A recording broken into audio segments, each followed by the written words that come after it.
Las 24 horas conectado al mundo. Conectado. Estamos conectados.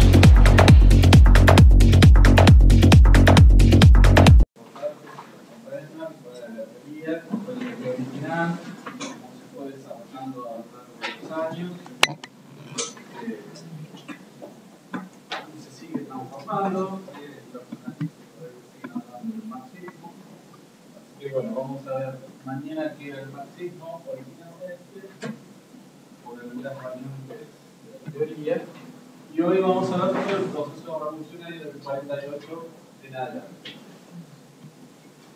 Bueno, como se imaginarán, la revolución del 48, ¿dónde puede empezar?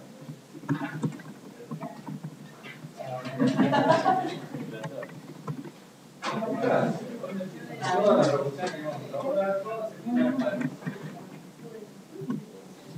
París, gran creador de la revolución. Bien.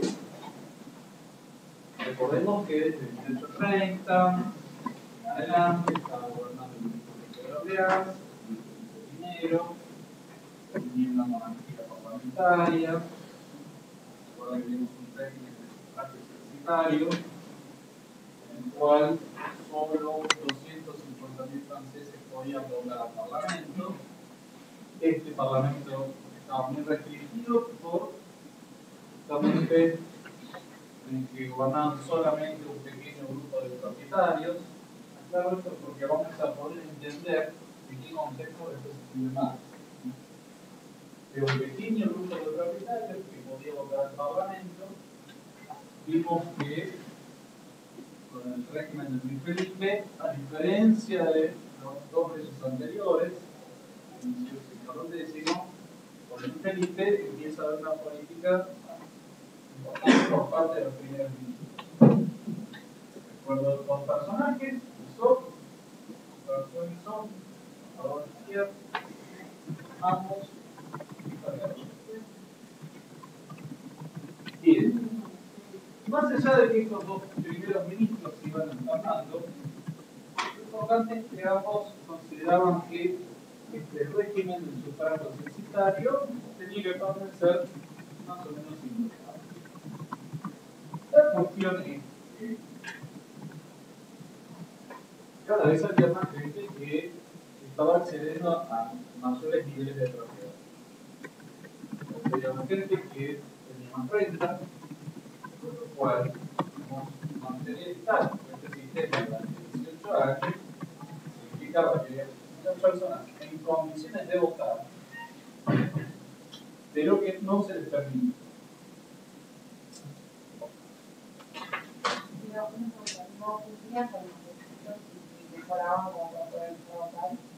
Sí, pero los que votaban no querían que accedieran otros votantes.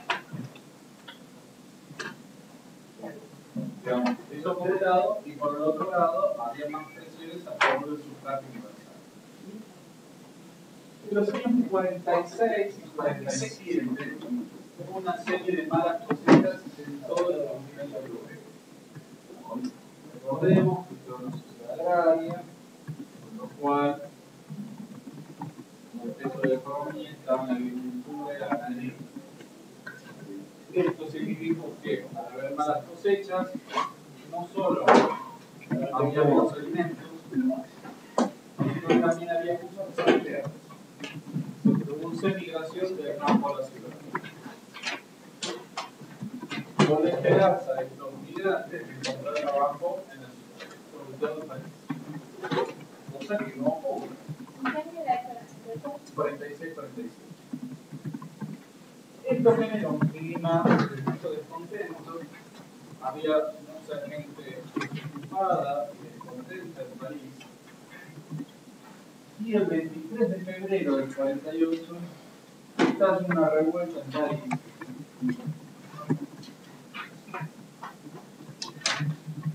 Y el rey Luis Felipe abdica. Y el rey podría haber abdicado.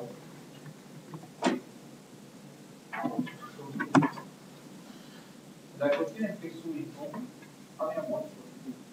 había muerto en un accidente mando a caballo. Por lo cual su inmediato sucesor era su nieto, menor de edad. Por lo cual el Parlamento, en buscar un sucesor al trono, el Parlamento opta por la república.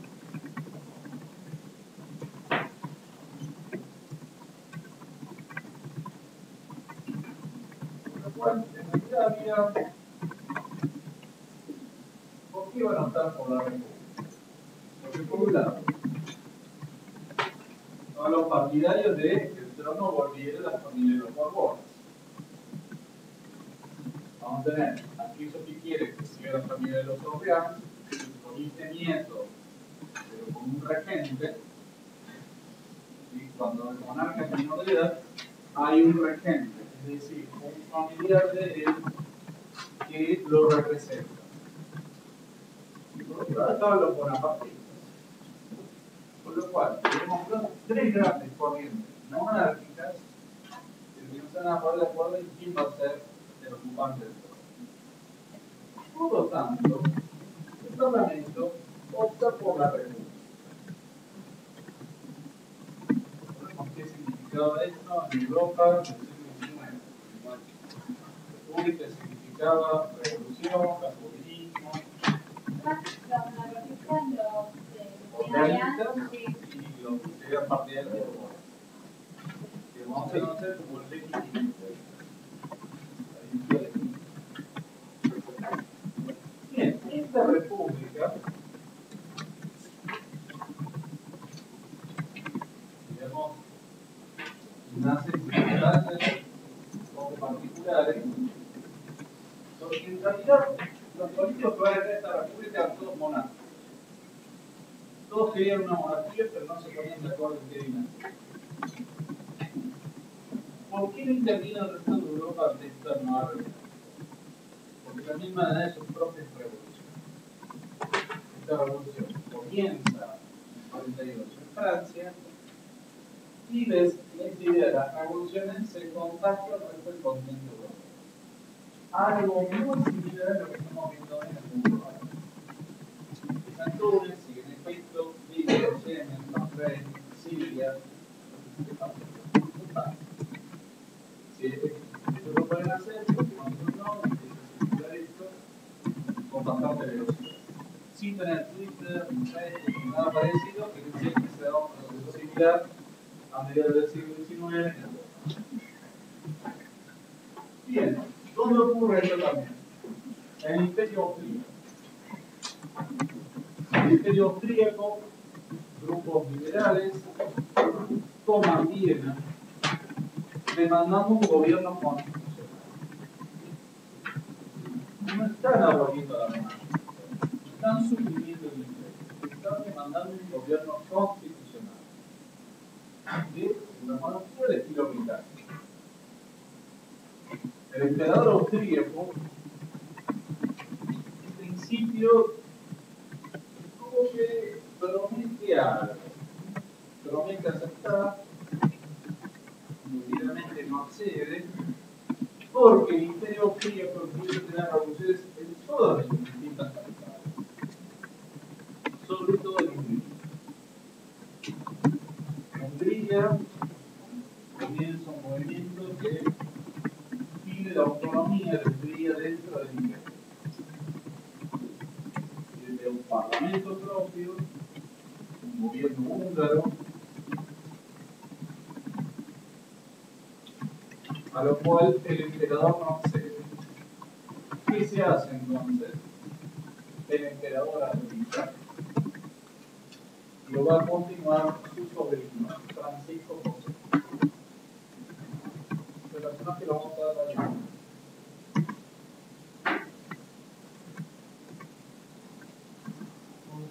Francisco José.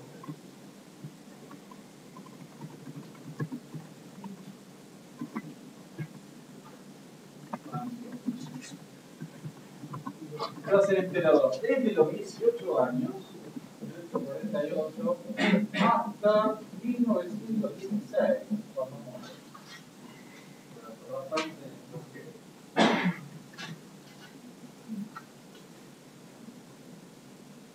último canciller, Metternich, el que ya vimos en el Congreso de Viena, renuncia,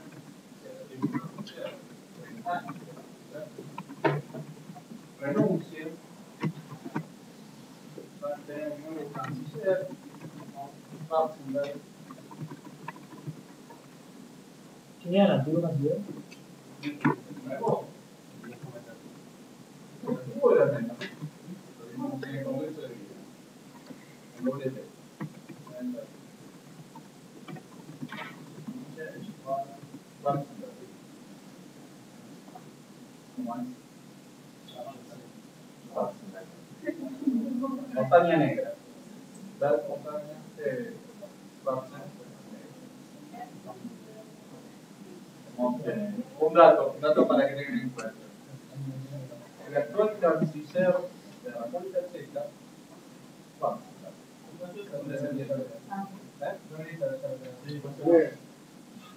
de Klaus, pero si se fijan al diario La Nación de hoy, no encontrar su profesor preferido de historia de Occidente. Lo menciono. Bueno, es una familia aristocrática, no tanto. Bueno, Metternich renuncia, se va a Inglaterra, exiliado, y Francisco José asume como emperador. Pero vamos a ver unos cuantos años como emperador. Ahora bien, los húngaros no van a ser los únicos que quieren independencia o un régimen de autonomía. También se va a revelar el norte de Italia, la región de Lombardía y Venecia. Esas regiones habían sido entregadas a la corona austríaca con el reparto del Congreso de Viena.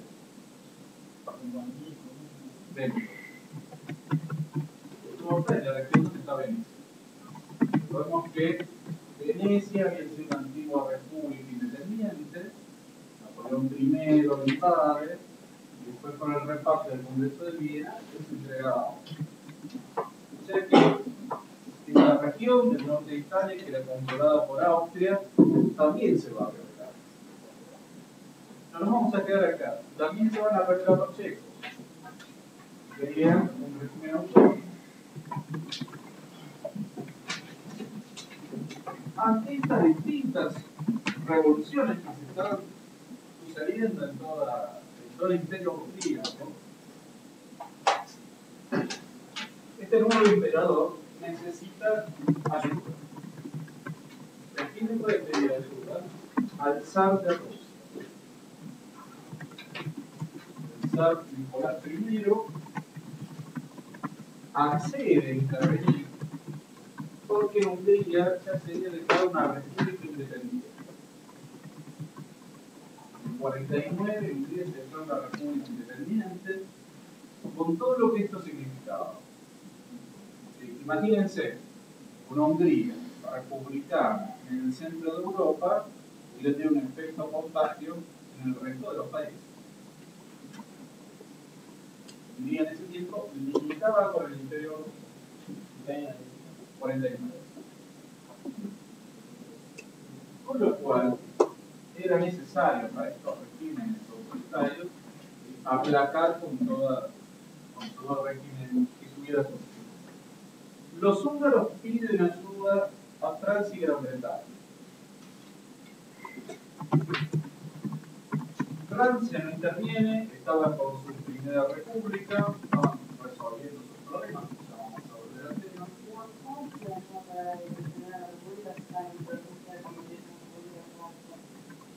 No, piden ayuda para los húngaros, piden ayuda para independiente. Pide ayuda a Rusia para tratar a Hungría. Los húngaros piden ayuda para conservar la independencia. ¿Está claro ahora? Bien. Francia no podía intervenir, estaba con sus propios problemas políticos.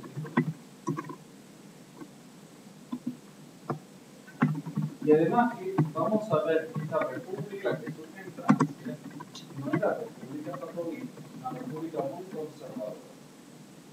Por lo cual no quieren intervenir en política exterior dentro de Europa. Quieren demostrar que se van a portar bien. ¿Por qué interviene en Gran Bretaña? Más allá de la simpatía que podrían tener por los franceses, a los británicos les importaba que Austria se mantuviera unida con el imperio. Si se empezaban a dividir en pequeños países, no iba a poder contener a Rusia ni a Turquía. Decimos que una constante de la política británica en el continente europeo es el equilibrio. Vamos a ver más adelante, en un momento, después de la Primera Guerra Mundial, hay que deshacer el lo van a hacer muy interesante. Pero la idea era mantener este equilibrio como algo que podía contener a Rusia y a Rusia.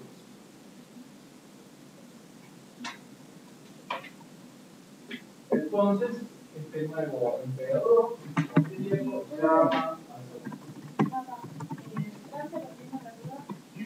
vamos a ver que tenía problemas internos. Ya no se querían portar bien.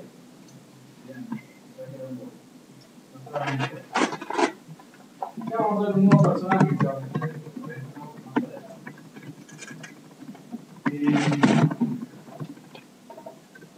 Entonces, el zar de Rusia también en Hungría manda 150.000 soldados para aplastar la revuelta húngara y no pide nada acá. ¿Por qué lo hace? Bueno, por motivos ideológicos, aplastar una república. Y por el otro lado, a los rusos no querían que el imperio austríaco se debilitara mucho. ¿Por qué? Porque también era una forma de contrarrestar a Prusia. Y acá hay un delicado equilibrio en distintos países que no se querían, pero se necesitaban. Claro, si Austria se debilitaba, Rusia iba a surgir como una gran potencia en Europa Central. Necesitaban que se mantuvieran equilibrados.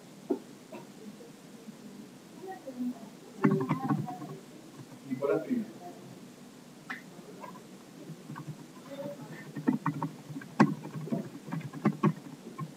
Bien.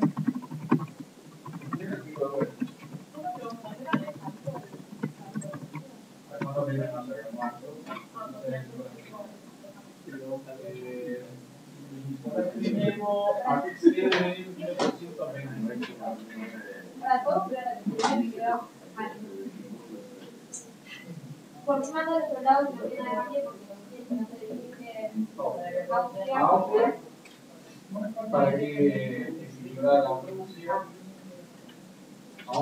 Vamos a ver que Rusia empieza una gran potencia militar. De hecho, el modelo de ejército del siglo XIX es el ejército prusiano. Nuestro modelo de ejército de la Argentina era el modelo prusiano. Escuela militar para ir oficiales prusianos. Hasta se va a usar una vestimenta muy parecida al ejército prusiano. Se va a usar el sistema de servicio militar copiando a Rusia. Es el modelo de ejército. Vamos a ver que va a tener algunos éxitos.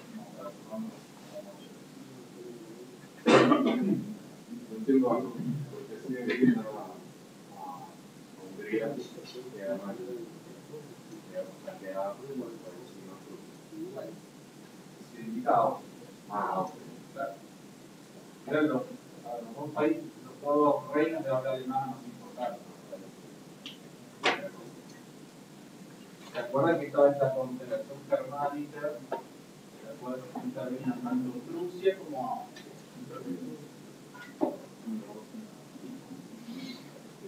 un poco de equilibrio.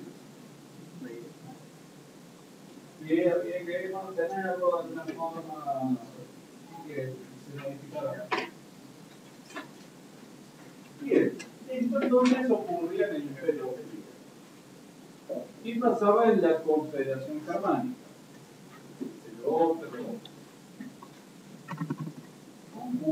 estados que están ahí en Europa Central.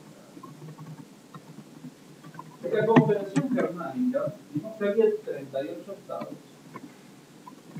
algunos de los cuales estaban vinculados a la corona de Prusia y otros a la corona austríaca.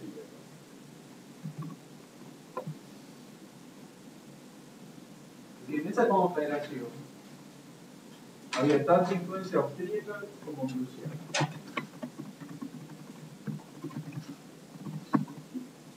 Por estas revoluciones del 48, los grupos liberales de esta confederación germánica llaman a la formación de un parlamento que se va a reunir en Frankfurt.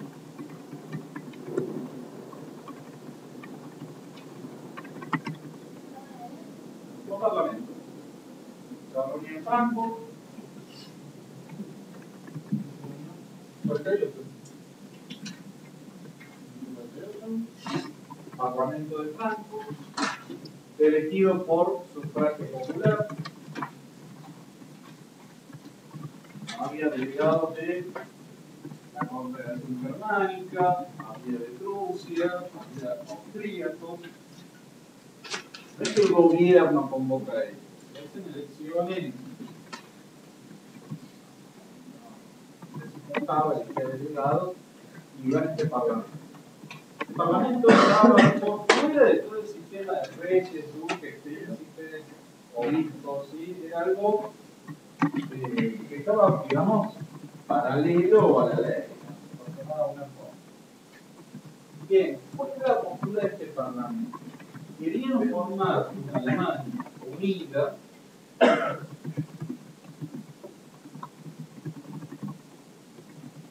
con un gobierno constitucional. Parlamento, un gobierno responsable, todo lo que estuvimos viendo fue ocurriendo en Francia, en Bélgica, sí. Esa es una opción. La discusión del Parlamento de Frankfurt era una república o una monarquía. Esto lo plantea la Constitución.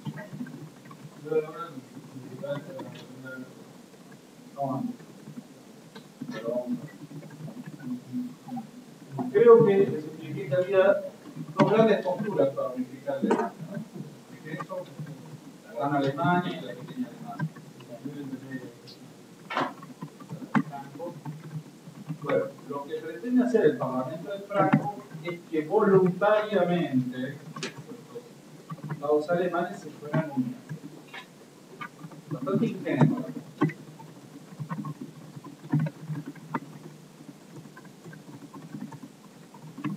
Como estaba claro, a lo largo del tiempo, a lo largo de los meses, quedó claro que el Imperio Austríaco estaba volviendo a fortalecer, le proponen al rey de Prusia darle la corona imperial. El Parlamento de Frankfurt le propone al rey de Prusia, le dijo que somos cuatro, le propone darle la corona imperial alemana. ¿Qué puede haber dicho el rey? Sí. Nada. No, porque no van a lograr.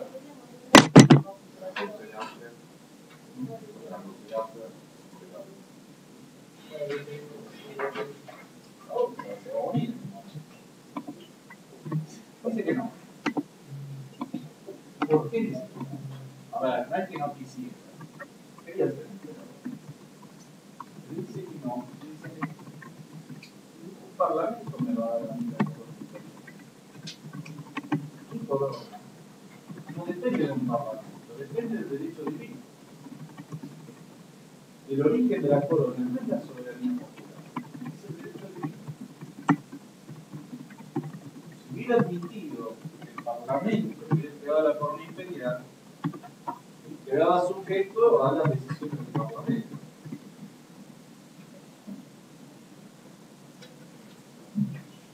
Ante este fracaso, el Parlamento de Frankfurt se disuelve, cada uno vuelve a su casa. Y entonces la Confederación Germánica va a continuar como estaba hasta el momento. Sin un parlamento, sin gobiernos constitucionales. Y en Austria sí se va a conceder la creación de un parlamento. ¿A qué se dedicaba? A aprobar el presupuesto. Simplemente a eso.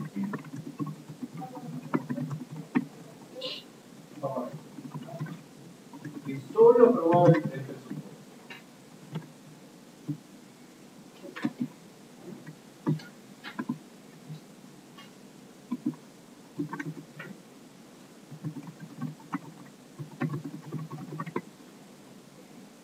Bien, vamos a volver atrás.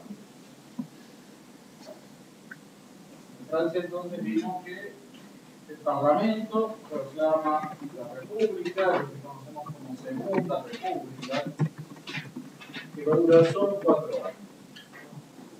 Formalmente decimos durar 4 años, en realidad es un poco menos. Bien, tenemos una república, pero tenemos una constitución monárquica. Establecemos una nueva constitución. Se convoca elecciones para una asamblea constitucional.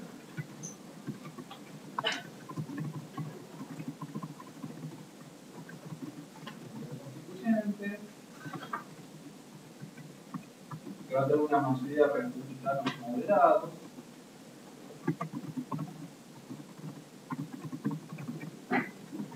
Se constituye por sufragio universal, hay que declararlo, o sea, no es el sufragio censitario. Y va a tener,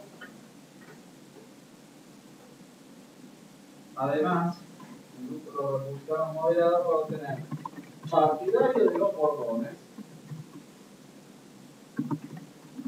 partidarios de los Orleans, partidarios de Bonaparte y un pequeño grupo de izquierda.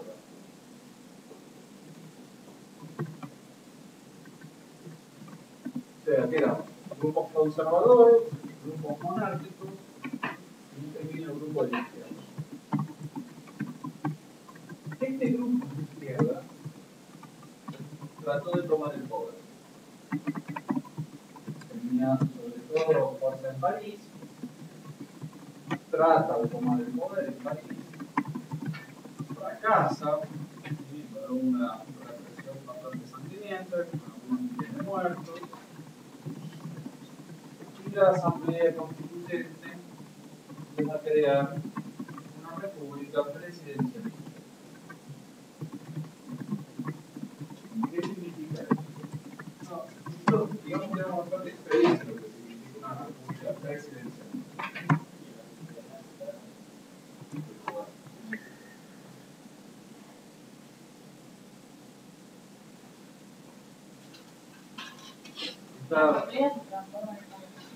No, es la Constitución.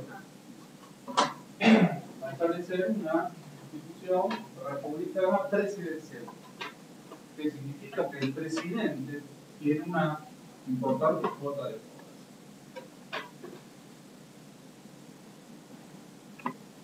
Acá sí tenemos un presidente. Recuerden que cuando vimos la Revolución Francesa, la Primera República, tenía lugar el Comité de Salvación Pública, el directorio, el consulado. Acá tenemos presidente. ¿Qué año es esto? O sea, 48.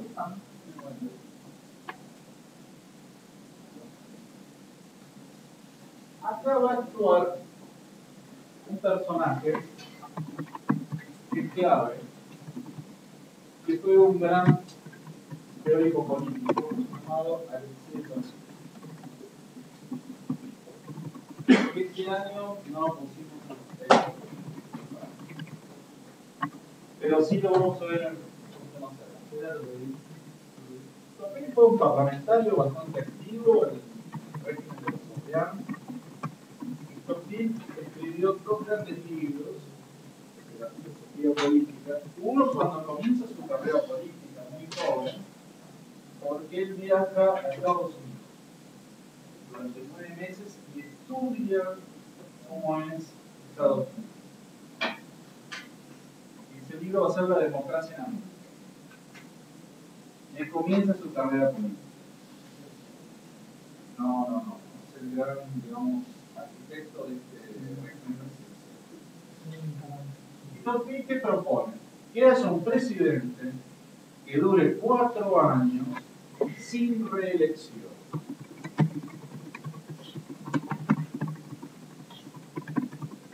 ¿Por qué proponía esto? Porque él había visto que en Estados Unidos lo frecuente era se elige el presidente y el presidente, en su posición de poder, va a usar los recursos del Estado para reelegirse.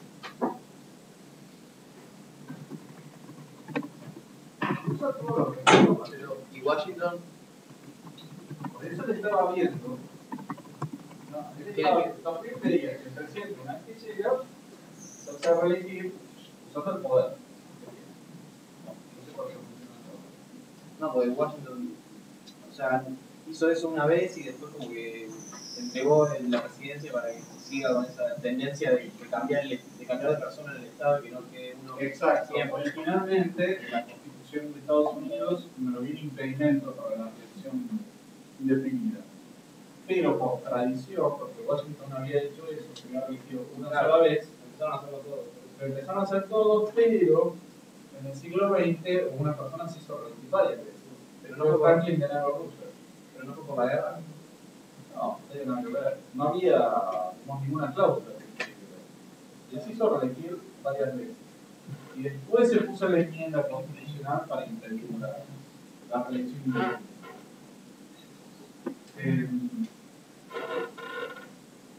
Bueno, Tocqueville entonces, teniendo en cuenta eso, propone a un presidente que tenga mucho poder, pero sin reelección. Ahora vamos a ver la figura de Tocqueville más adelante. Bien. Diciembre del 48, elección de presidente. 10 de diciembre. Elección de presidente. Y para estas elecciones se va a postular un sobrino de Napoleón.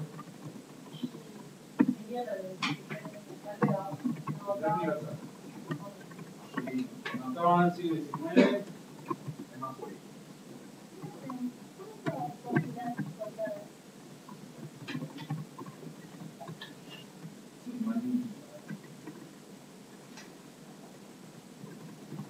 Se postula un sobrino de Napoleón Bonaparte, Luis Napoleón. ¿Quién lo conocía? Casi nadie.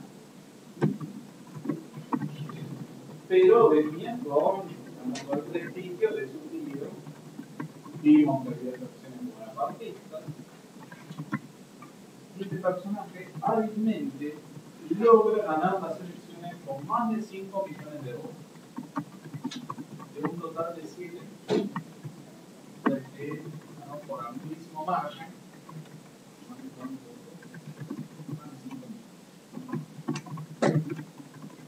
Se gana una elección por amplísimo margen. Y este príncipe presidente, porque era príncipe de Bonaparte, dice que va a respetar la Constitución republicana, que va a gobernar solo 4 años, y que, en diferencia de su tío, él no va a hacer campañas militares por Europa, que va a ser un gobernante de la paz y del orden. Pero bueno, todos los que lo conocieron nos han dejado testimonio de un personaje bastante medio. Tocqueville, por ejemplo, decía que este personaje era excepcional por su mediocridad. No tan mediocre que sea excepcional. Después vamos a ver otro personaje, Bismarck, que va a decir que este Luis Napoleón era un personaje totalmente vacío. ¿Sí? Vamos a encontrar muchos testimonios que decían que tenía un gran nombre, pero no era un gran hombre. Pero vamos a ver. Sin embargo, gana las elecciones. Listo, por fin fue ministro de él por unos meses.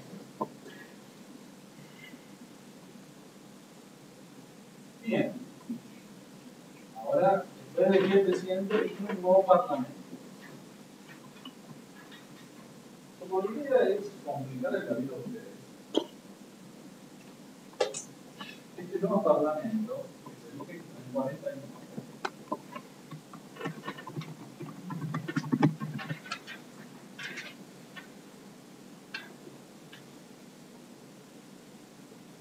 Va a tener mayoría de los partidarios de los Borbones.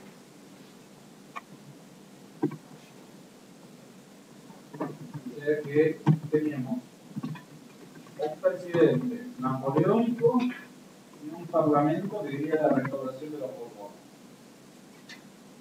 O sea, que está claro que los franceses eran monarcas, que no se ponían de acuerdo en qué dinastía.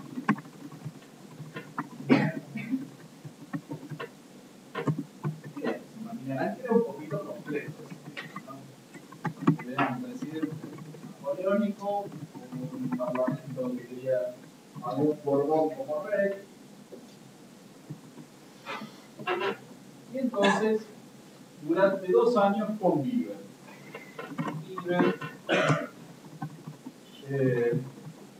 Luis Napoleón tenía este parlamento, digamos, estaba bastante acotado en su poder. No era absoluta, pero quería que volviera un rey Borbón.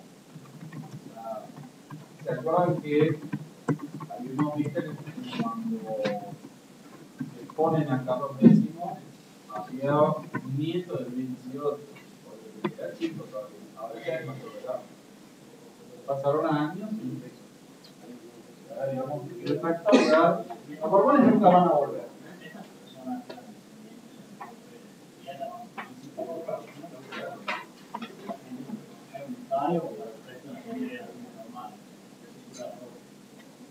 A ver,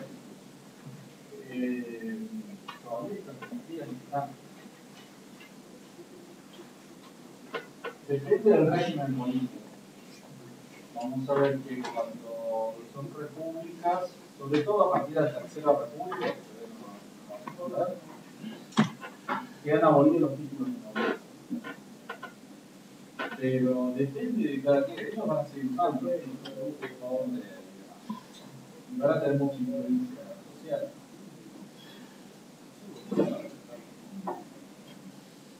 Depende, poder estar en un reino. La familia de los Orleans y los Napoleón, que también presenten el trono.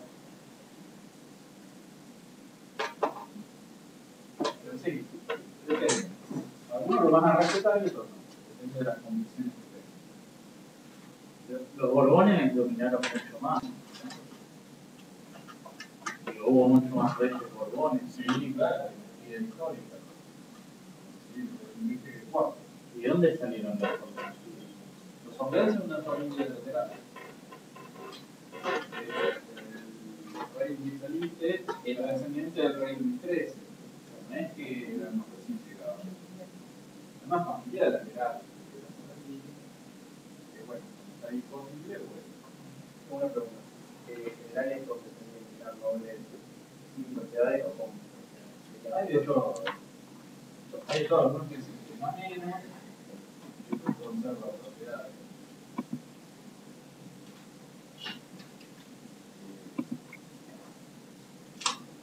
En Inglaterra es más fácil, puedes comprar ejercicio por la propiedad. Digo ejercicio de título. Pero ven, en el título del código, en el ejercicio. Antes no, ejercicio, etc. Obviamente todo eso vale.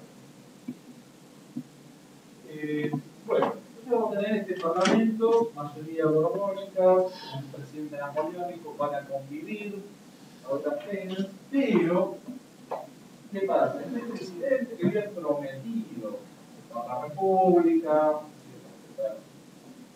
4 años, primera reelección.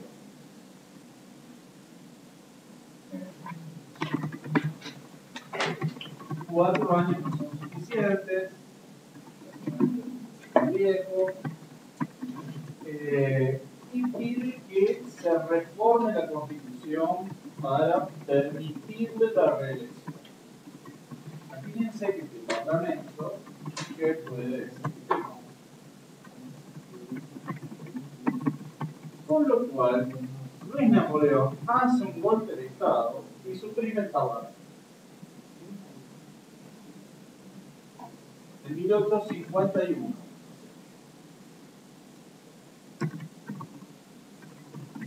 No habían pasado 4 años. No, pero yo estaba pensando. El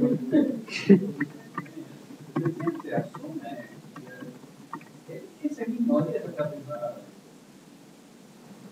Acuérdense, quien sea el presidente el 1 de diciembre ya se larga la carrera para el 2015. Es así. Pero hizo un golpe de Estado, no era En el ofensa como está. Tengo el ejército. Que te vaya bien ese trabajo.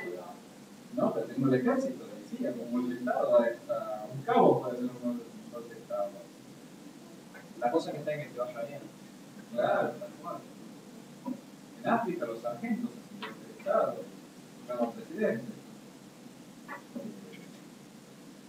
A ver, no era un personaje muy lúcido, pero tenía claro qué quería. ¿Hacia dónde iba? No está claro. Vamos a ver después que él se creó un genio político, de cómo se autodestruye.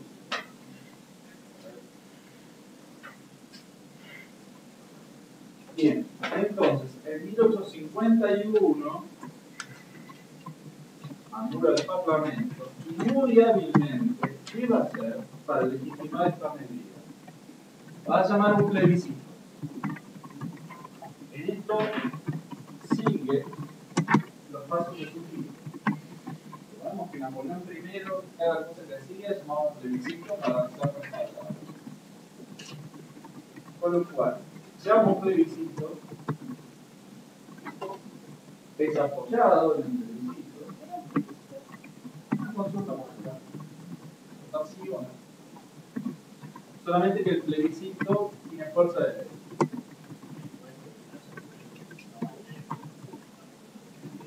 Sí, pero nosotros en Argentina tenemos el mecanismo de la consulta popular, que es una consulta para poder de toda la opinión. El plebiscito significa que tiene fuerza de ley. Lo que se vota es ley. Es una antigua institución del derecho romano. Bien, entonces en el 51 hace este golpe de Estado y en el 52 se proclama emperador. Por eso le dije formalmente, ¿Para qué hizo el plebiscito? para legitimar el golpe de Estado. ¿Por qué? ¿Saben que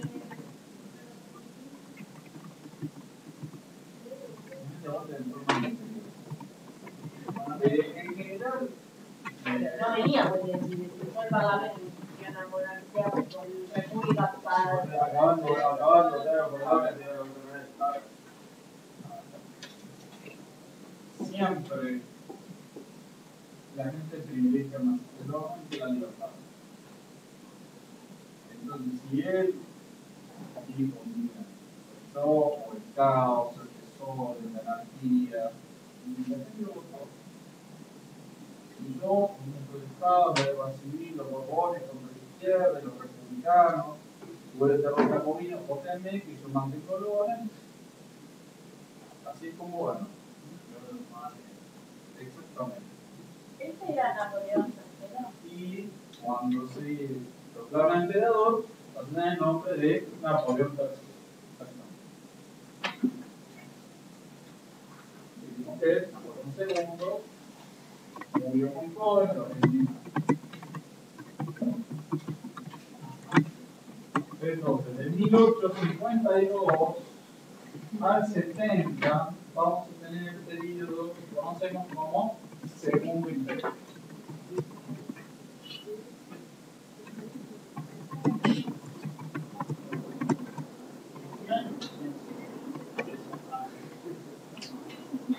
¿En qué sentido? Mira, vamos por la quinta república.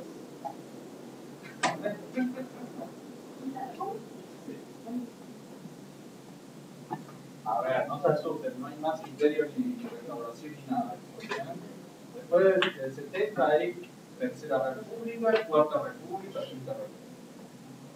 Son cambios en la constitución. En el segundo. ¿Ves? El imperio asume Napoleón III.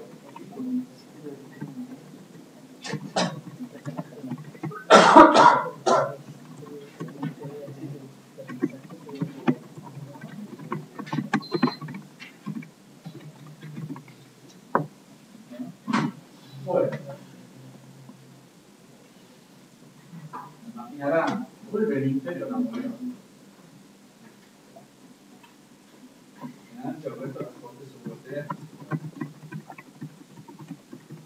Y él promete que no va a hacer conquistas positivas. Tampoco tenía el tiempo limitado de sentido. Vamos a ver,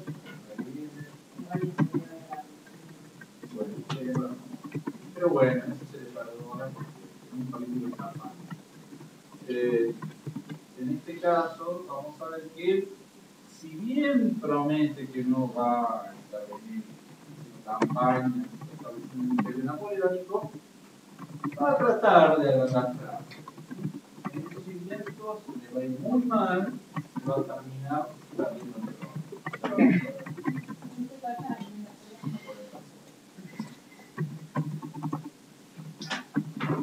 Bien. Entonces, este experimento republicano de la Segunda República, en su transversal, va a terminar derivando en un nuevo imperio autoritario bastante clerical. Porque Napoleón III va a establecer una alianza muy fuerte con el papado.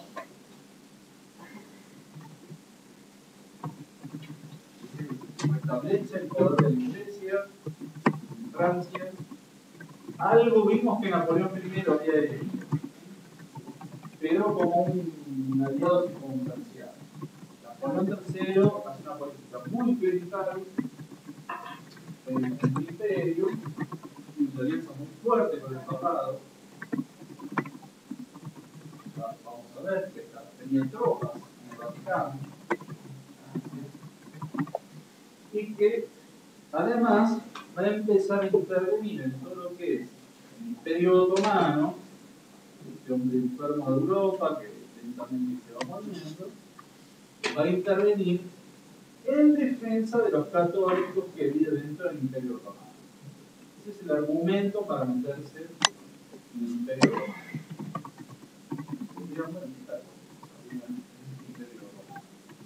Había unas minorías católicas, sobre todo en lo que hoy es el Líbano. El Líbano, de los maronitas que detenían el Vaticano. Sí, hasta sí, de hecho siguieron interviniendo en el Líbano hasta los años 80.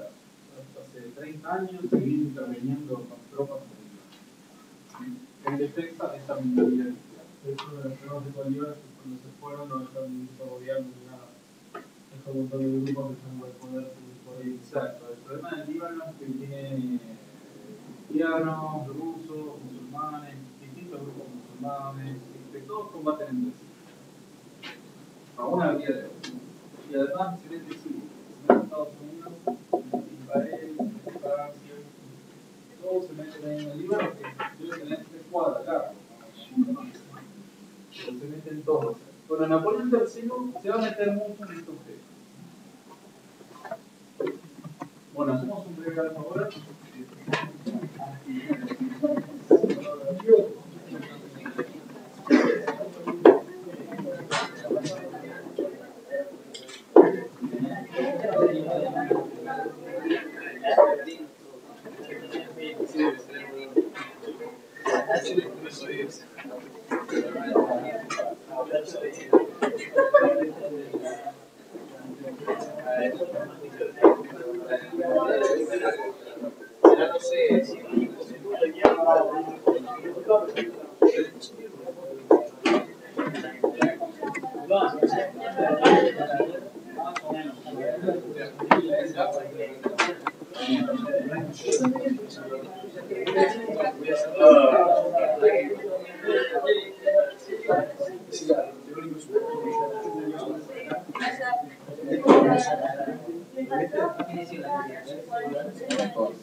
Se oye todo eso.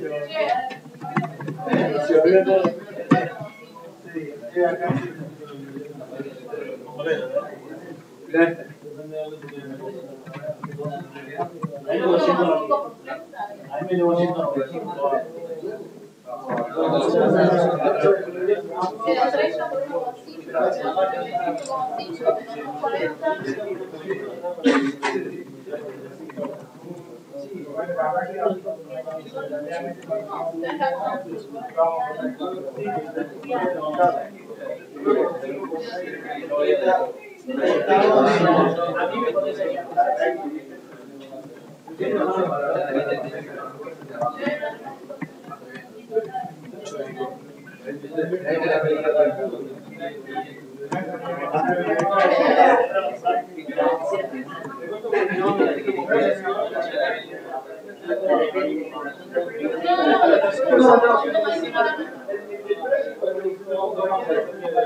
Por eso yo pensé que era menos.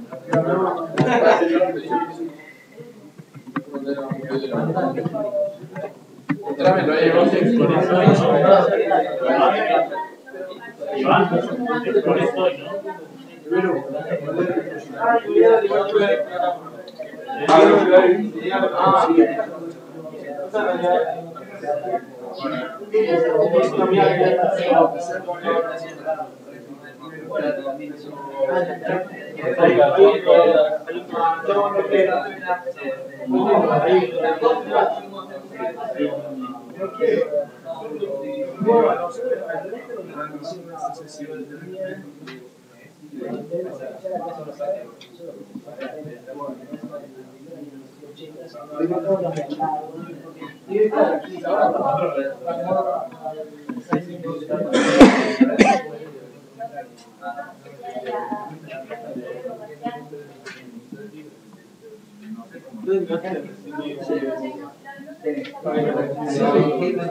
¿Cómo?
Y después sí me interesa porque como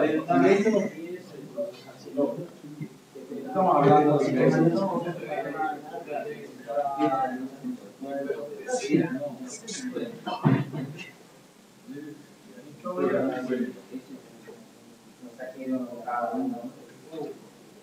¿Cómo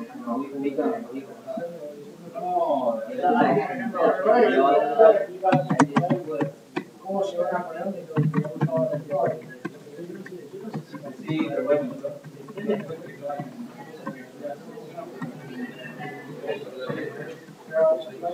¿Cómo describir a Napoleón?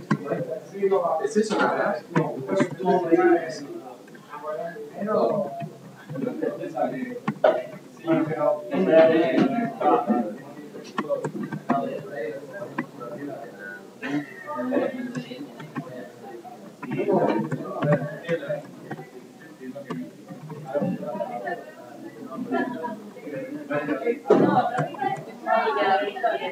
Se da cuenta que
La próxima semana.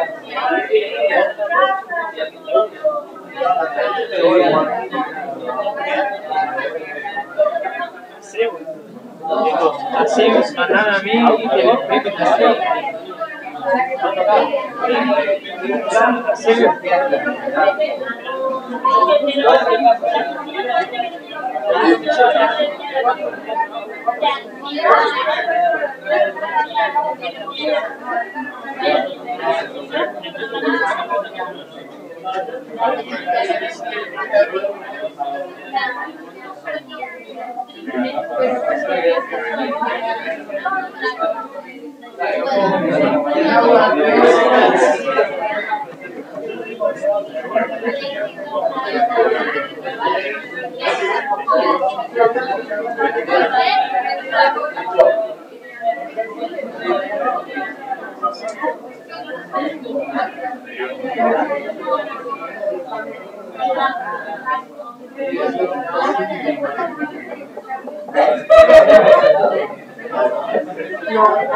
Creo que hay un punto de propuesta.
Vamos a ver entonces videos del siglo XIX. Vamos a tener tres grandes corrientes políticas que fuimos viendo lentamente cómo iban apareciendo.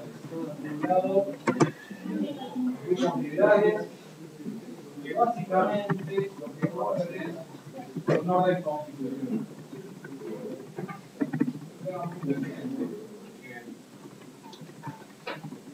Esto es lo que definió el liberalismo en el siglo XIX. El hecho de que exista un gobierno constitucional. Es decir, puede ser una monarquía, una república, pero debe haber un gobierno limitado en su poder.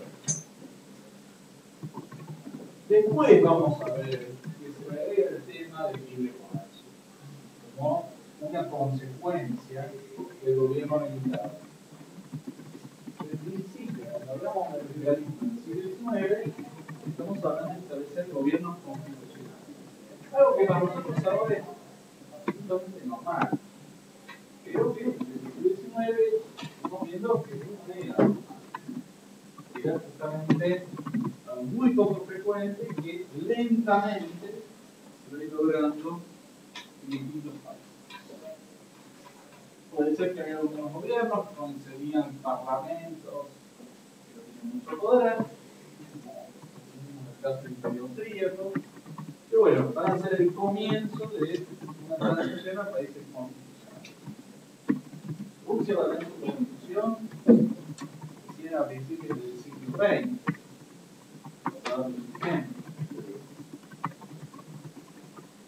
Bien, esto significa que estos líderes a su vez querían las libertades individuales, libertad de culto, que era algo muy revolucionario en el siglo XIX.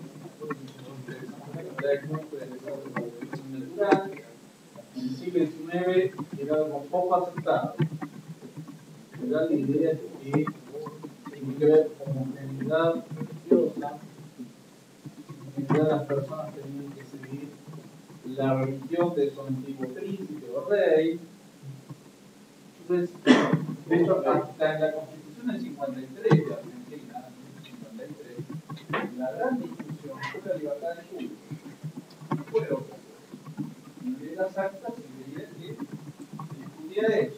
Se discutía cómo vamos a dejar que la gente crea cosas falsas. Bueno, esa era la discusión a mediados del siglo XIX en el mundo.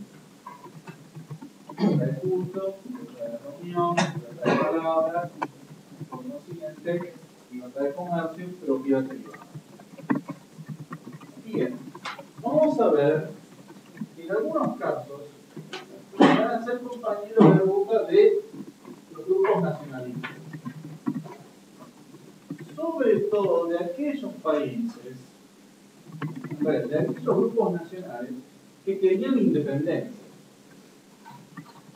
Hungría, Polonia, o que querían la unión de su país, los alemanes. Puede ser que fueran compañeros de ruta, liberales y nacionalistas. Vamos a ver que en el siglo XX dejan de ser compañeros de ruta.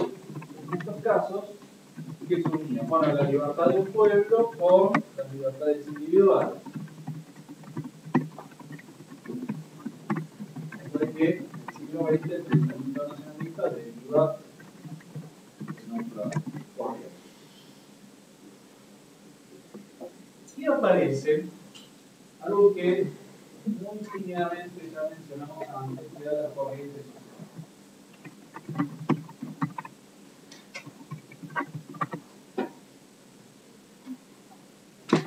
Ahora bien, estas corrientes socialistas principio muy pequeño, poco articuladas ideológicamente. Recuerden que vimos a Simón, Fourier, los primeros socialistas utópicos, que los van a llamar marxistas y leninistas. Vamos a ver que estos grupos socialistas no tienen bien articulada una ideología.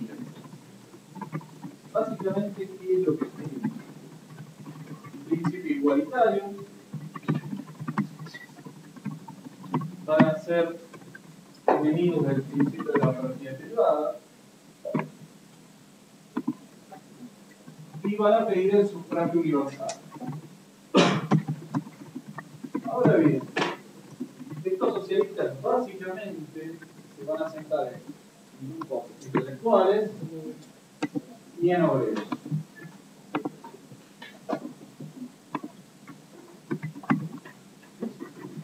Sí, obreros industriales. Esto significa las grandes ciudades.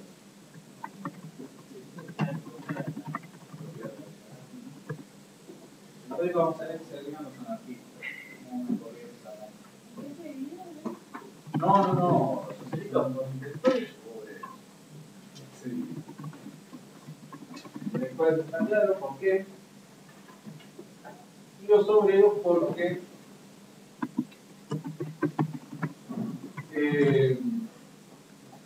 vamos a ver que hay una diferencia entre el obrero industrial y el campesino. El campesino en general era bastante conservador. Sí. Vimos que la sucesión en Francia agrava los partidos de los borbones. ¿Qué tantos borbones había? No, era poco campesino. Es decir, el campesino sigue siendo leal a su señor. Por lo tanto, sigue votando por fidelidad a sus antiguos señores.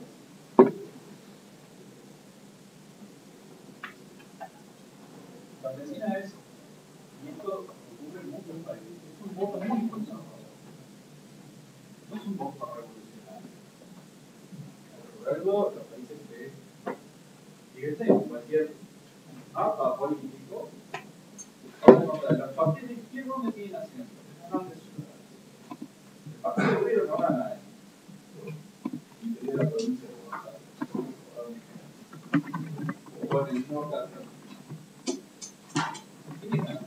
Claro, los sectores más conservadores, familias que siguen lo mismo. Cambian los partidos y siguen las mismas familias.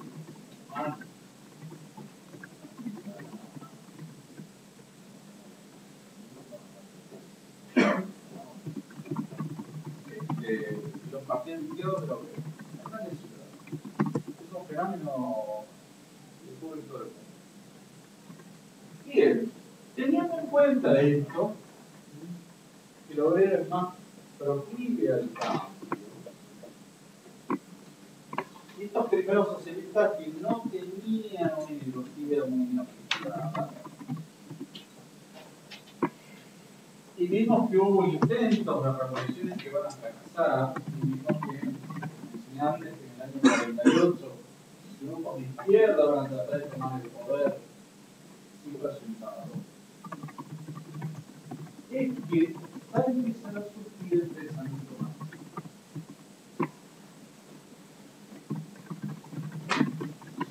Esto es muy complejo, vamos a tomar tiempo a explicarlo, porque en general hay una versión bastante difícil.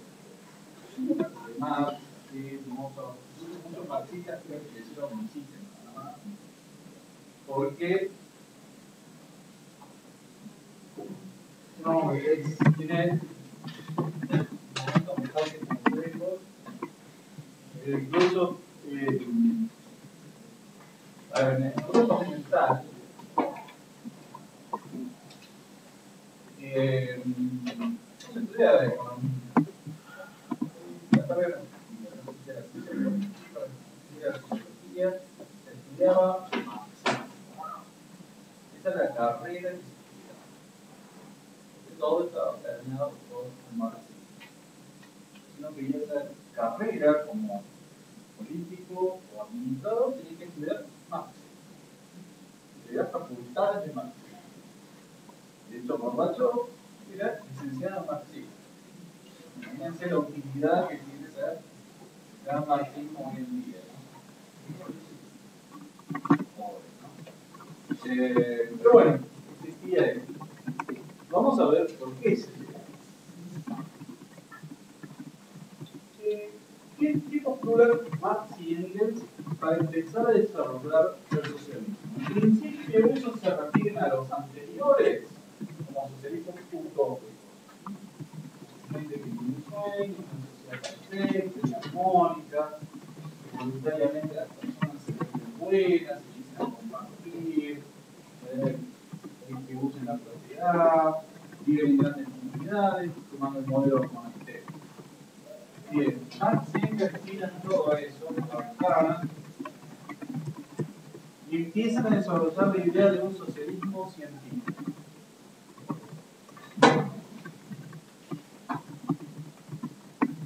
¿Qué postura? Que en principio la historia de la humanidad es la historia de la lucha de clases.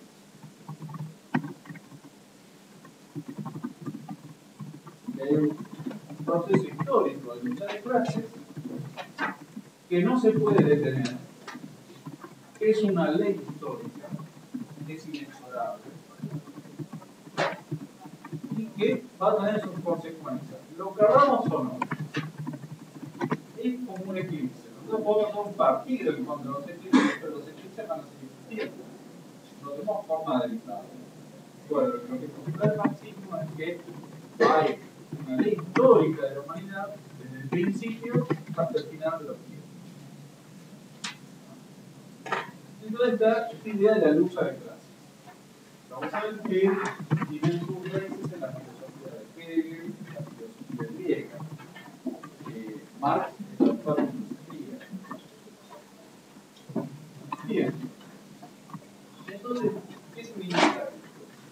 Marx y Engels sostenían que hubo un momento en el pasado, no podíamos identificar cuál, pero un momento en que había un comunismo primitivo.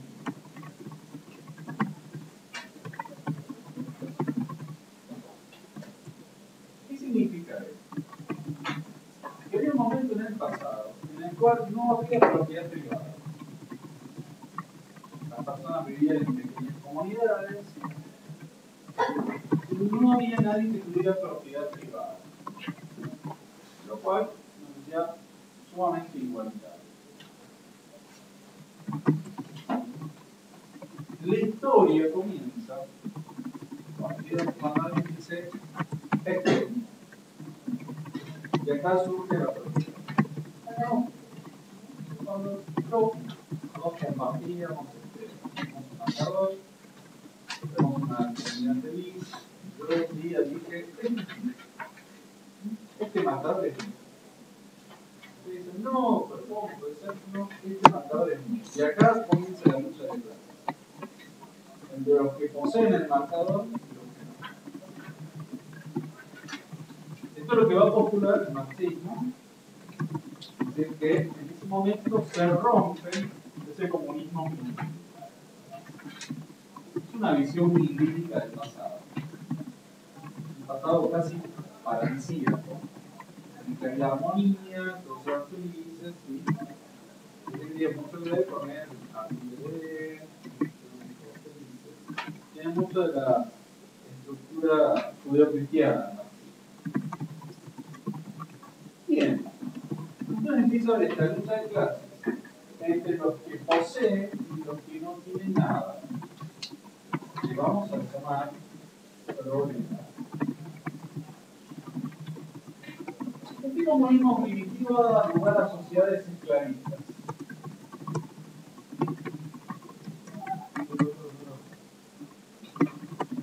Las sociedades esclavistas, Grecia, Roma, Egipto, solamente tienen su sitio, la propia. Vamos a ver que empezó el proletariado industrial. Las sociedades esclavistas, unos pocos, y los medios de producción, son los dueños de la tierra, y una gran mayoría es mano de obra esclava. Este es un régimen de trabajo intensivo.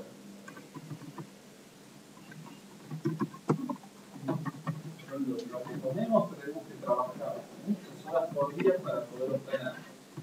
Acá no hay ningún tipo de tecnología.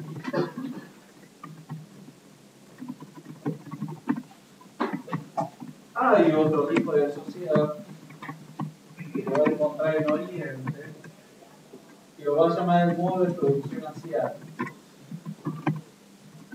no menciono, no en este caso ahora, pero en el cual el Estado es el dueño de todos los medios de producción. Estas sociedades esclavistas hacen una lucha de clases entre los hombres libres y los esclavos. Esta sociedad esclavista va a dar lugar a lo que llamamos la sociedad feudal.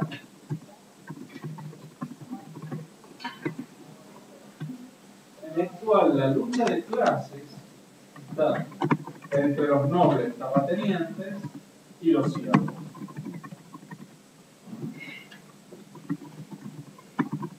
¿Qué significaba ser siervo? En la Edad Media, que vamos a encontrar hasta Rusia a mediados del siglo XIX, el siervo era parte de la tierra. No podía salir de la tierra, era como un instrumento más. Un árbol más, era parte del ganado, las herramientas, los siervos. Estaba adscrito a la tierra. Si yo vendía esa propiedad, la vendía con los siervos. Así como no voy a sacar los árboles y las plantas, lo vendo todo entera, con los siervos. El siervo nunca puede liberarse de esa comisión. La lucha de clases se da entre las dos grandes clases. Sin embargo, va a surgir una pregunta: no existe la lucha de clases ahí, porque el siervo acepta eso y sí. O sea, no había rebeliones de si nace y se dice la ley. De hecho, los siervos cuando se rebelaban tenían nombre del cristianismo para establecer una comunidad cristiana donde había también armonía, todos convivían, amor y paz. Ellos lo toman como antecedentes de la revolución. Los cátaros, por ejemplo, en Francia, había varios. Y que eran grupos cristianos bastante heréticos. Heréticos en cuanto a lo que hoy se dice. ¿Qué decía Marx de las religiones? Vamos a ver eso cuando veamos la idea de la superestructura. Bien, esta sociedad feudal va a dar lugar a la sociedad capitalista, que es a la que más va a prestar atención. De hecho, ¿quién va a escribir sobre la sociedad capitalista? Su crítica, su análisis, su centramiento. Prácticamente no va a escribir nada sobre el socialismo, de la etapa que sigue, y mucho menos de la etapa comunista, que es la última etapa.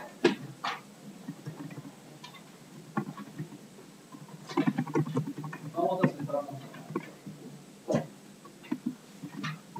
¿Cómo se caracteriza esta sociedad? Sí. ¿Cómo se caracteriza esta sociedad? Acá hay dos grandes clases sociales: burgueses y proletarios. Bien. ¿Y de dónde salen los burgueses? Que no eran dueños de la unidad de producción. Son dueños de la unidad de producción, que es una clase social que se origina en la sociedad feudal. Son grupos comerciantes. Aparentemente los burgueses originalmente eran siervos que habían escapado y se dedicaban al comercio. Por eso van circulando por toda Europa, dedicándose al comercio, empiezan a acumular capital, empiezan a prestar este capital. ¿A quién se lo prestan? A las monarquías. Porque siempre necesitaban dinero. Necesitaban dinero a intereses de los monarcas, a cambio de que, bueno, no solo de intereses, sino que van a ir teniendo cada vez más propiedades, propiedades de la tierra, títulos nobiliarios, ¿sí? Pero esta, digamos, la clase burguesa va a ser la que inicia la revolución industrial. La revolución industrial no es que los duques y los condes decidieron invertir en industria textil. Bueno, pequeños empresarios que se largaron con un pequeño capital a crear estas industrias y empezaron a enriquecerse. Marx en la sociedad capitalista es que está la burguesía, que es dueña de los medios de producción, quienes son los dueños de las máquinas, los burgueses, y quienes trabajan, los proletarios individuales. Hay otras clases dentro del análisis marxista. Por ejemplo, los campesinos. Marx va a decir que el campesino es un elemento reaccionario. No sirve para la revolución.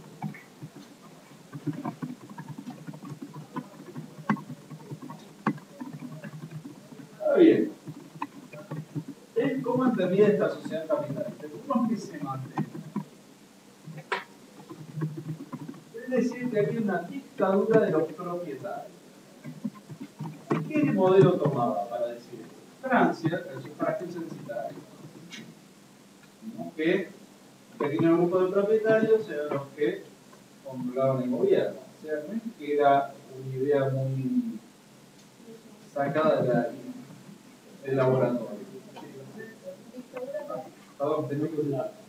De los propietarios. Ahora,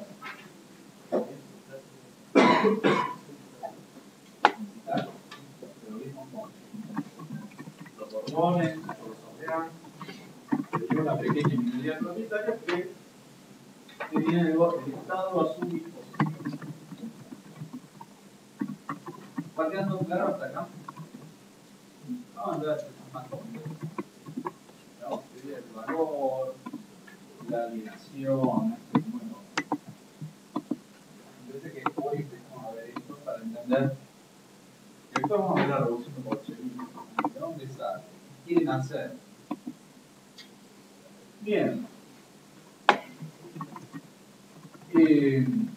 Ahora, Marx, ¿qué decía que la diferencia entre el proletario y el campesino? De la alienación, Claro, el obrero el proletario está hablando del obrero industrial. no, el obrero industrial del campesino, o sea, Sí, estaba la idea de la alienación. esa era la diferencia. Y esa es una diferencia fundamental. Porque ahí le va a dar la conciencia de su clase y después la conciencia revolucionaria. El campesino no tiene conciencia de su clase. Igual que también va a ver que en principio el obrero industrial tiene conciencia gremial, no una conciencia de clase. Son cosas distintas. Por ejemplo, vemos vamos a tomar el subte y hay para el subte. Cada tanto hay muy de vez en cuando. Hay un par de subte. ¿Por qué lo hacen? Esa es conciencia gremial. Están reclamando mejores condiciones de su trabajo. Pero no están trabajando para la revolución proletaria. Otra es que Marx distingue ambas cosas. Una cosa es la conciencia gremial. Lucho por el 30% y porque tenga el sábado libre. Eso es conciencia gremial. Según el marxismo, que es lo habitual. Hay otra, que es la conciencia de clase, que nunca se logró. Es que se supone que todos los proletarios son solidarios entre sí. Entonces, para el subte y también van a pagar otros gremios, todos luchando por la revolución. Siempre quedó la conciencia gremial. La UOCRA no importa el paro del subte, más. Los que trabajan en la UOCRA no quieren que pare el subte, no pueden ir a trabajar. Bien. Entonces, se da esta división de dos clases, burgueses y proletarios. ¿Quién es el proletario? El obrero industrial.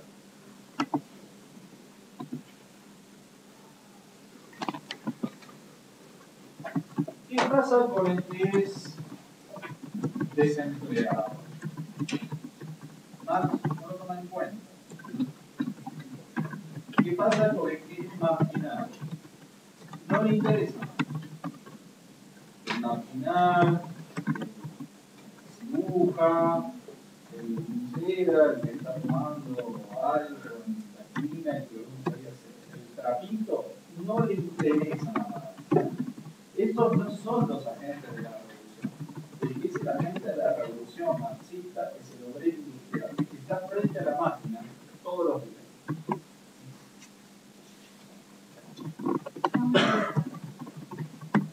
Ya hacemos como.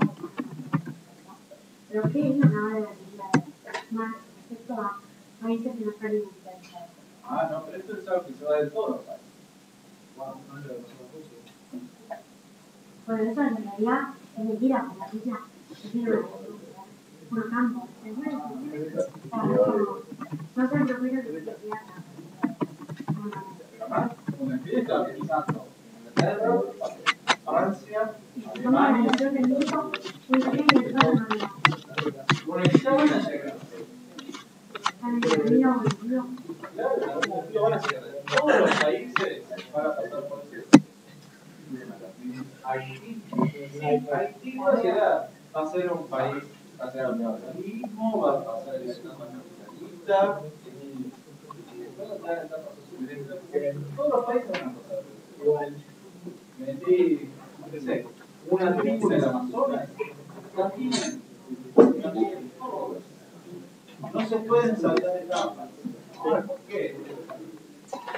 Ahora bien, esta etapa es clave para más.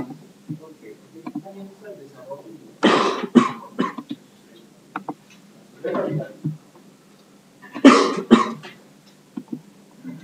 Sí o sí hay que pasar por esta etapa.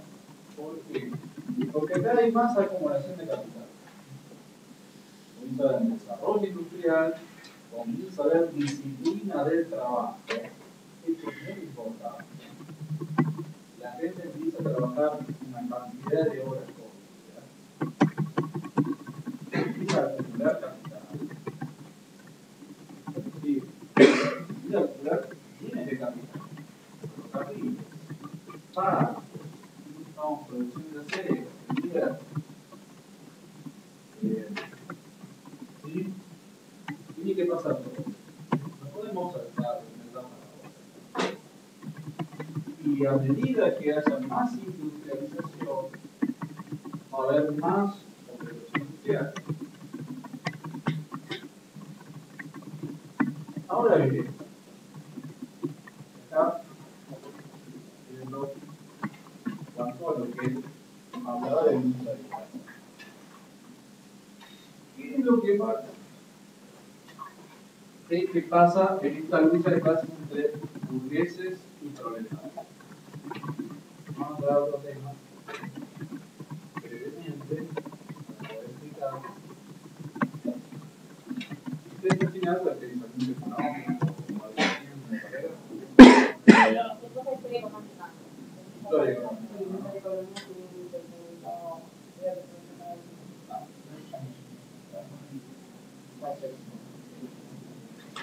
Bien, una pequeña digresión para entender de qué está hablando. Está hablando de burgueses y proletarios. Marx va a partir de una parte de la nada. ¿Sí? Así como hablaba de los socialistas utópicos, va también a tomar los autores clásicos, anti-significados. Y quiero hablar de la teoría del valor. ¿Qué teoría del valor tiene? La teoría del valor trabajo. ¿Ven? La riqueza cartesiana, él sostenía, los autores clásicos sostenían que las cosas valían porque se las trabajaban. Es decir, una gran duda de los economistas era por qué valen las cosas. Y la teoría clásica era, bueno, ¿dónde está el valor? ¿Qué es lo que le da el valor a esta vida? Los autores clásicos decían que es por la cantidad de trabajo aplicado, la cantidad de horas de trabajo. Esa es la teoría del valor trabajo, o la teoría objetiva del valor. Marx va a tomar eso, va a continuar con el desarrollo de los autores clásicos. Entonces, ¿qué va a decir? El obrero industrial trabajó, no sé mi vida cuánto, yo tardaría toda mi vida en hacer esto, pero supongamos que tardamos 5 horas, mucho, ¿no? le vamos a dar mucha ayuda para los ricos, 5 horas cada una, no podemos parece, pero bueno, se pongan 5 horas cada una. 5 horas invertidas en esta vida. Ahora bien, ¿qué hace el capitalista? ¿Le paga las 5 horas? No, es más, va a pagar menos. No le va a pagar el valor de las 5 horas. Le va a pagar 4, 3, 2, 1, tal vez media hora. Cada vez. Lo que estudiar, lo que estudiar. Exactamente. Esa diferencia es la global.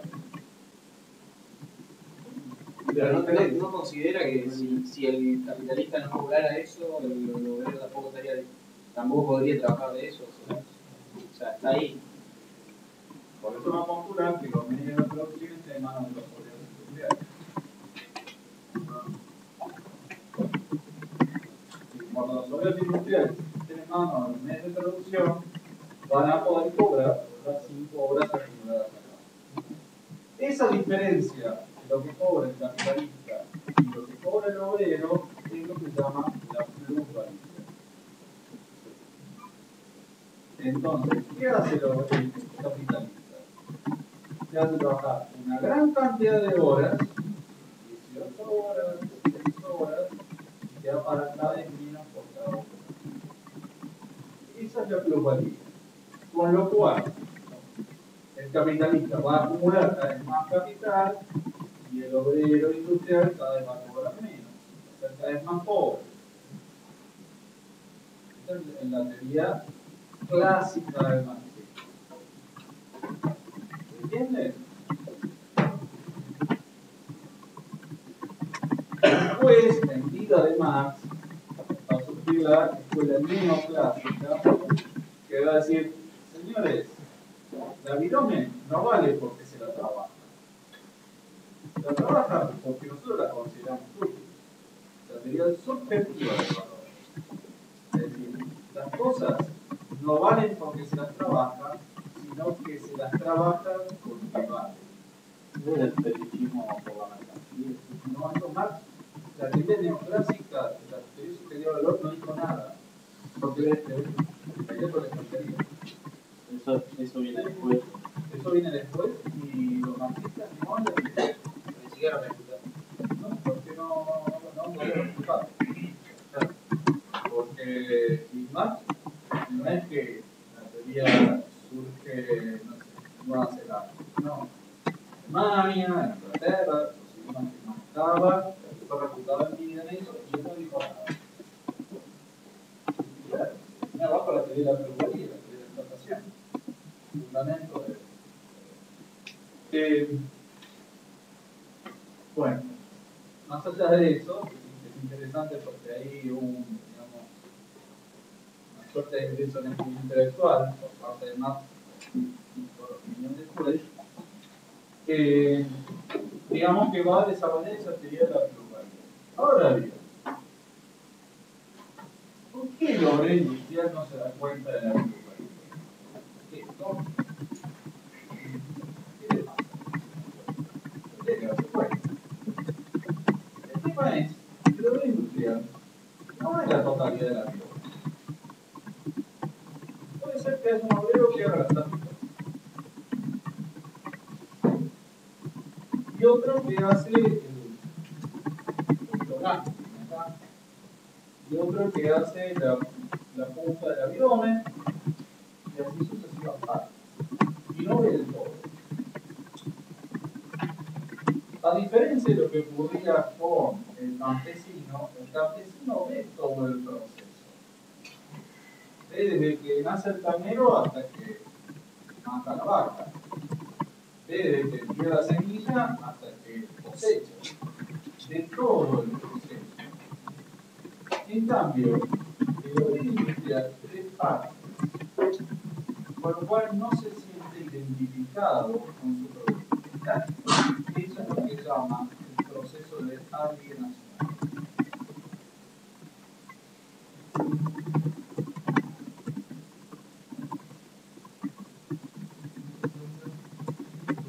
conectado con el producto. El artesano, cualquier artesano, empieza y termina en su producto. Lo ve de todo el proceso en su totalidad. Oye, lo ve industrial, haciendo un auto y no hace la autoentrega. Claro, está haciendo tal vez el espejito retrovisor. El espejito retrovisor izquierdo, el otro derecho, en distintas partes. Y además es en distintas partes del planeta. Con lo cual, nunca ve la totalidad del producto. Nadie hace. Ninguna manera hace todo el avión entero. Desde la cabina hasta ponerle el fuselaje. No, cada uno hace pequeñas partes, incluso en distintas partes del planeta o distintas partes del país. El Airbus, por dar un ejemplo, hay partes que se hacen en Francia, otras en Alemania, ¿sí? Otras en España, y después se van ensamblando. Pero ninguno ve la totalidad, lo cual sería imposible. El día de hoy sería imposible que un avión industrial supiera hacer todas las partes. Excepto que se encarga de ensamblarlo. Claro, pero no sabe cómo se hacen las partes. El que lo ensambla no sabe cómo se hace. Hay un cuento que se llama el lápiz.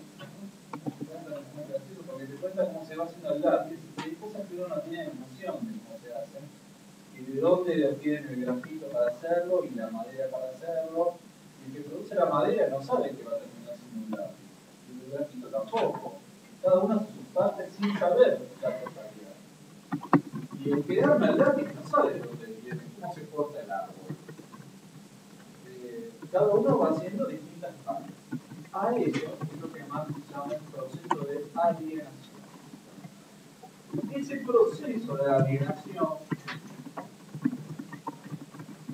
va haciendo que el obrero tome conciencia de su situación. Conciencia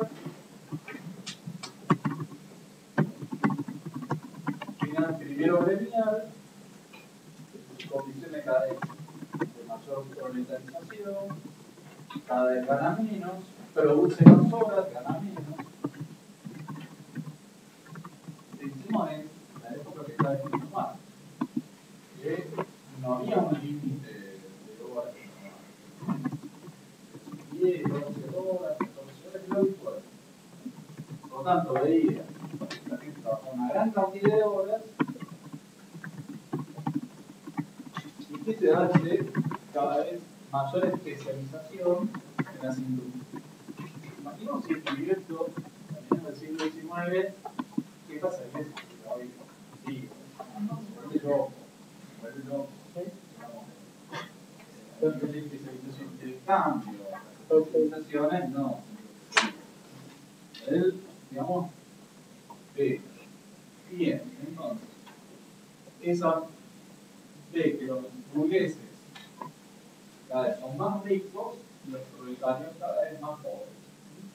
Por lo cual se va dando una distancia cada vez mayor entre estas dos clases. Claro, por las dos clases. Y las otras, nobles, campesinos, van a ir entrando en una de estas clases.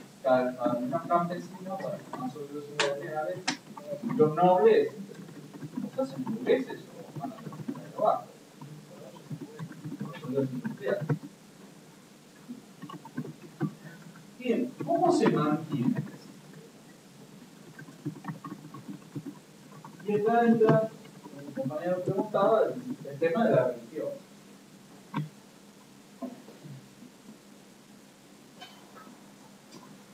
Encuentra que hay dos niveles. Un nivel que es la superestructura.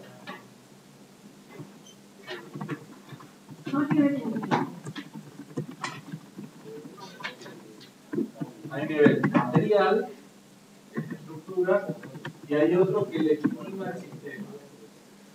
La superestructura. No, mucho. La superestructura, ¿qué es? Lo que nosotros creemos.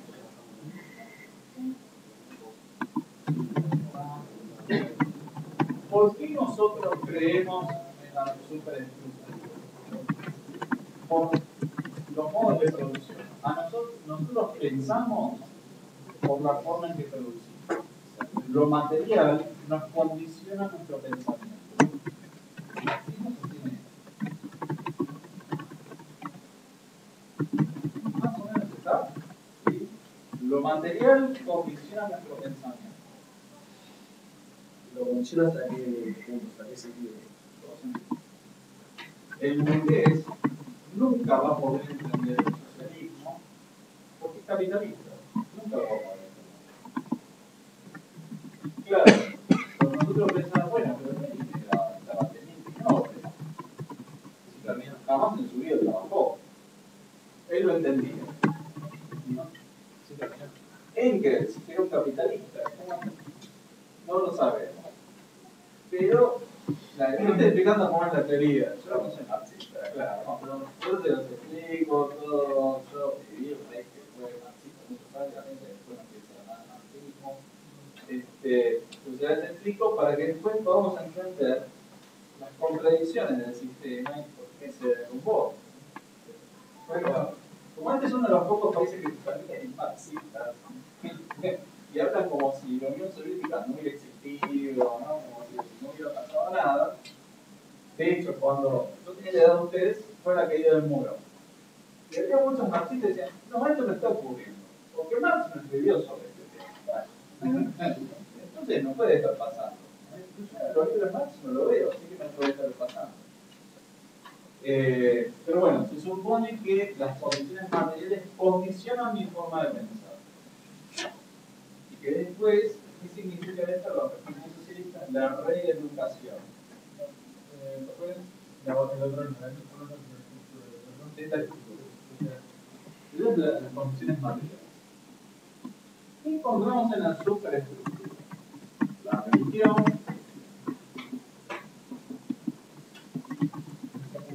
la moral, la ideología.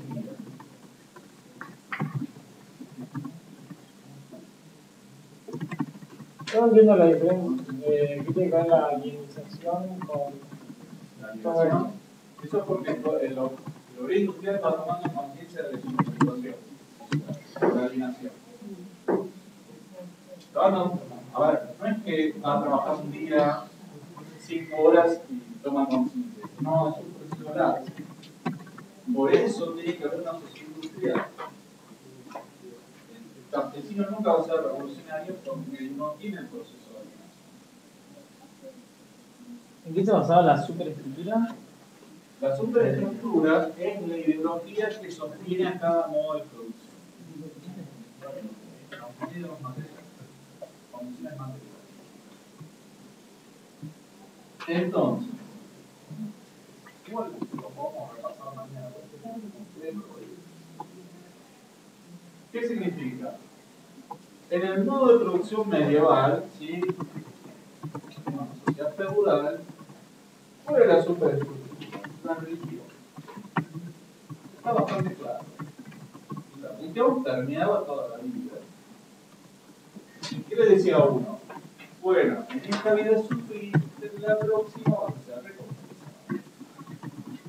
Por tu sufrimiento, tu vaso de lágrimas, y en la próxima vida vas a tener una recompensa para que es bastante reconfortante.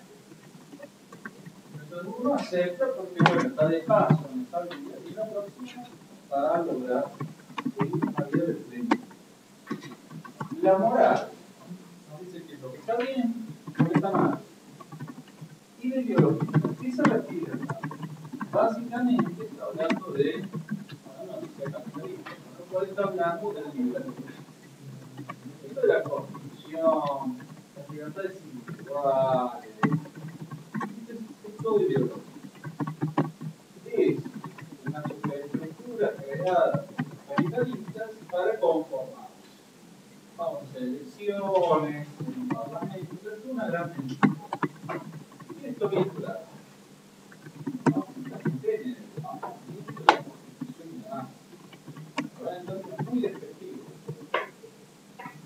Miren el crecimiento parlamentario, partidos, elecciones, así.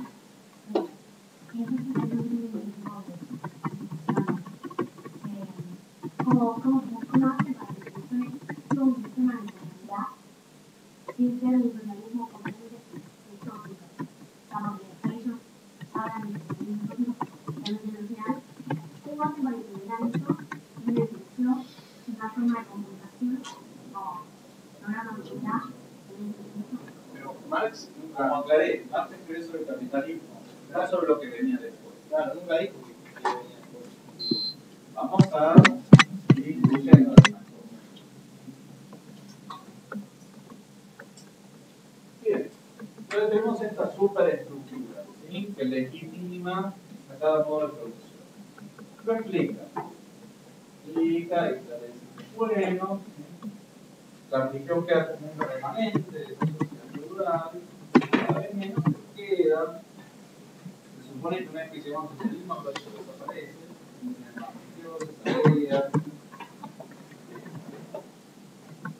Y la moral es algo complejo. Algunos eran bastante activitanos, otros eran libres. Yo platico. Bien.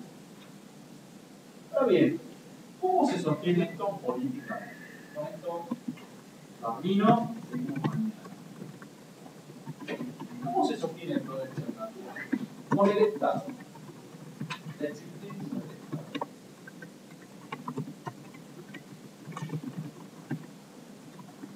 Esto es el Estado, incluso vamos a ver la sociedad socialista tiene Estado. La última, la etapa comunista, no tiene más Estado. Eso es anarquismo. Y esta es la gran discusión los marxistas. Lo puse y el príncipe.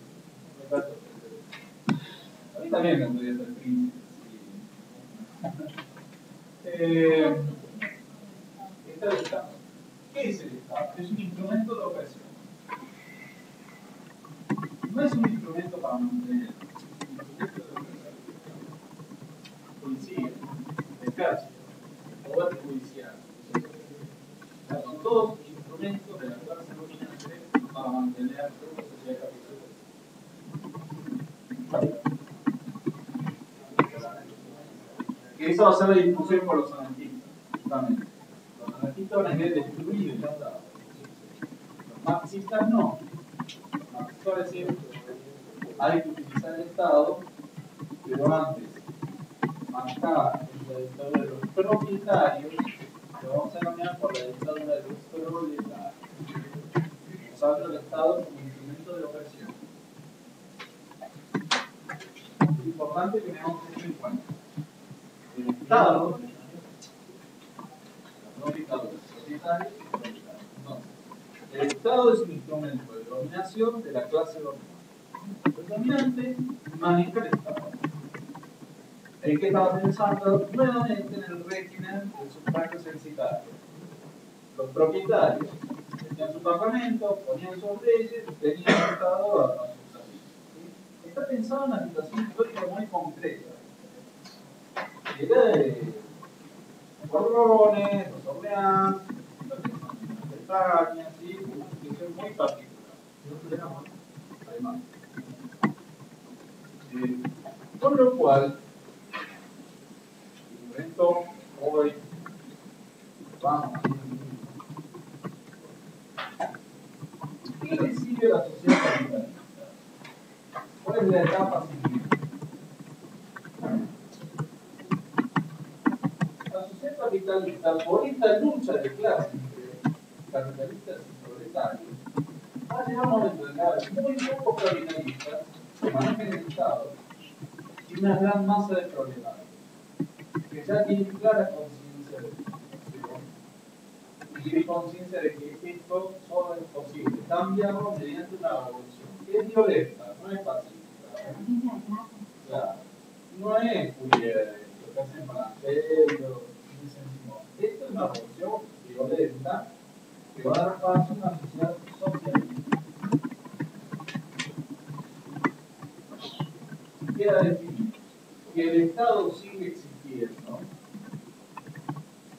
pero como instrumento de dominación de la clase proletaria.